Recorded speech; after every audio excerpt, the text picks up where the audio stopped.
อันนี้หมู่บ้านอันนี้เขาก็เจ้าก็ยังตำฮุกเนาะตำฮุกไข่อืม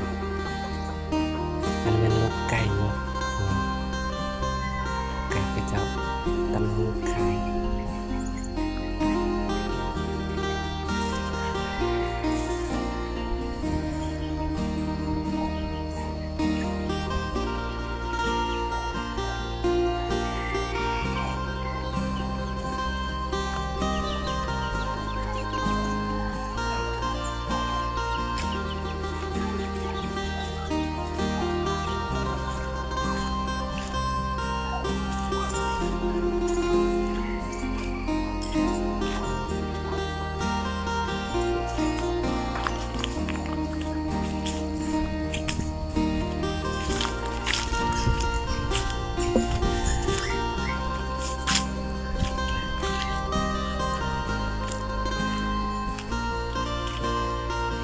อันนี้เป็นศา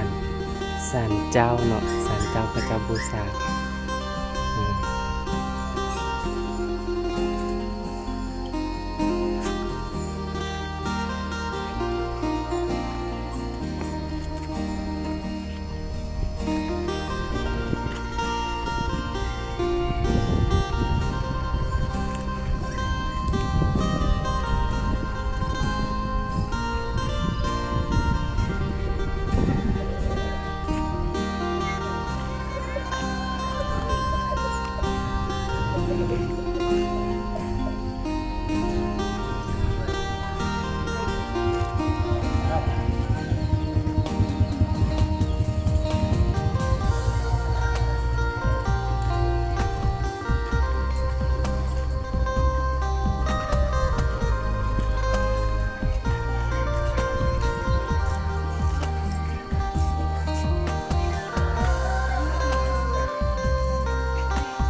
สบายดีกล้องได้แม่อันนี้เป็นผู้เบ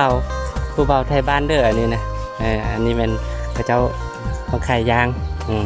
อันนี้เป็นผู้เบาไทยบ้านดอนใต้เนาะบ้านดอนใต้บ้านปอดกะดีออกกล้องบ้างหน่อย YouTube เด้อ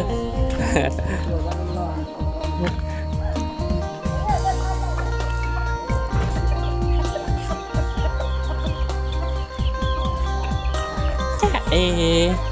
นางเอกจะไปอย่าง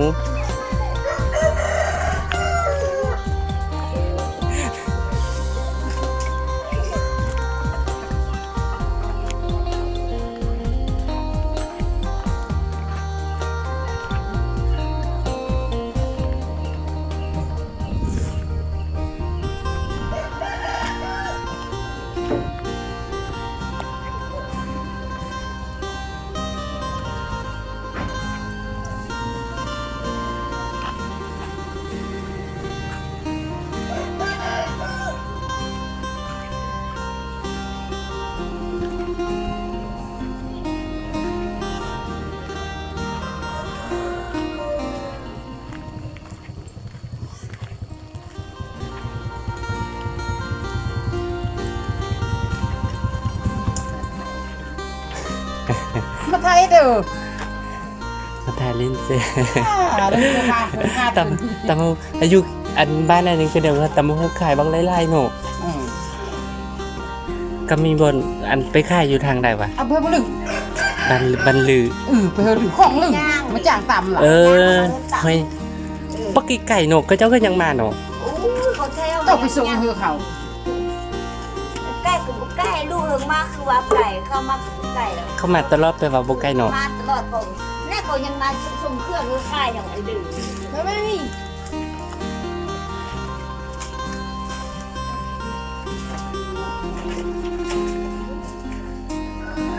เนี่ยมันไม่เหมือนแค่ ไม่ขาย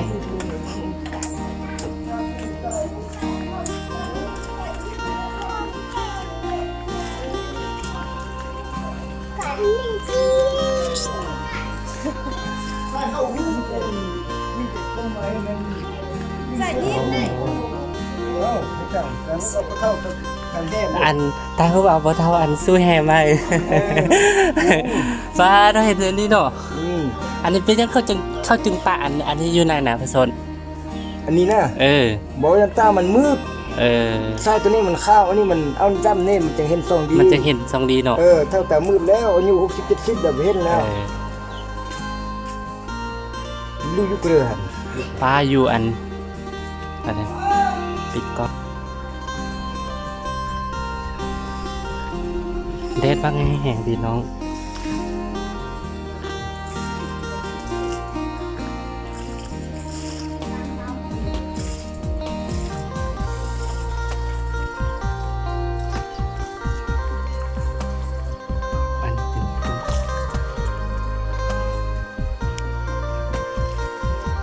มันหอมเริ่มตา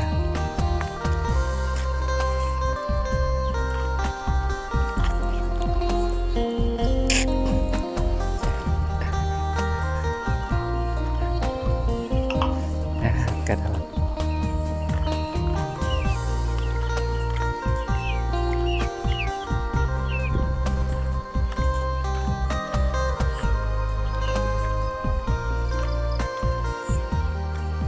ผู้ใส่กระตำหูวันหน่อยขึ้นมาผู้ใส่แล้วผู้ใส่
เออ